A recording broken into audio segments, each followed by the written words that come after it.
सभी देवी देवताओं के जन्म की कई कहानियाँ प्रचलित हैं और बिल्कुल इसी तरह माँ काली के जन्म से जुड़ी कई कथाएं सुनाई जाती हैं। उन सभी कथाओं में से एक कहानी है जो सबसे ज्यादा प्रचलित है। बात उन दिनों की है जब एक शक्तिशाली राक्षस दारुल का अत्याचार तीनों लोकों में बढ़ गया था। तीनों लोकों में सभी इससे बहुत परेशान थे। सारे देवता दारुल के हाथों मात खा चुके थे। दारुल को वरदान मिला था कि उसकी मृत्यु एक स्त्री के हाथों ही हो सकती है। इस कारण सभी देवता हाथ जोड़कर ब्रह्मा जी के पास पहुँचे कि वे इसका कोई समाधान निकालें।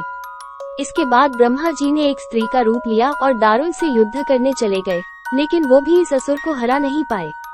अंत में सभी देवता ब्रह्मा जी के साथ भगवान शिव के पास गए और उनसे प्रार्थना की कि वे कुछ करें। सभी की प्रार्थना सुनने के बाद शिव जी ने मुस्कुराते हुए माता पार्वती की तरफ देखा। उनका इशारा समझते हुए माता पार्वती ने अपनी शक्ति का एक अंश निकाला। वो एक चमकता हुआ तेज था जो देखते ही देखते भगवान शिव के नीलकंठ से होते हुए उनके शरीर में प्रवेश कर गया। इसके बाद भगवान शिव ने अपनी तीसरी आंख खोली और तीनों लोग थर थर कांपने लगे। भगवान शिव की तीसरी आंख खुलने के बाद वो शक्ति उनकी उस आंख से बाहर निकली, जिसे देखकर वहां खड़े सारे देवता घबरा गए। उस शक्ति ने एक विशाल और रौद्र स्त्री रूप ले लिया था। उनका रंग रात सा काला गहरा और जुबान खून जैसी लाल थी। चेहरे पर आग सा तेज था और माथे पर तीसरी आंख थी।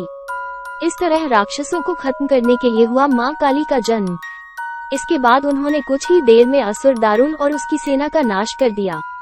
उन सभी दानवों को खत्म करने के बाद भी माँ काली का गुस्सा शांत नहीं हो रहा था। इसके बाद उनका गुस्सा शांत करने के लिए भगवान शिव ने एक बच्चे का रूप लिया और उनके सामने आ गए। भगवान शिव को देखते ही माँ काली का गुस्सा शांत हो गया और उन्होंने उस बच्चे को अपनी गोद में उठा लिया।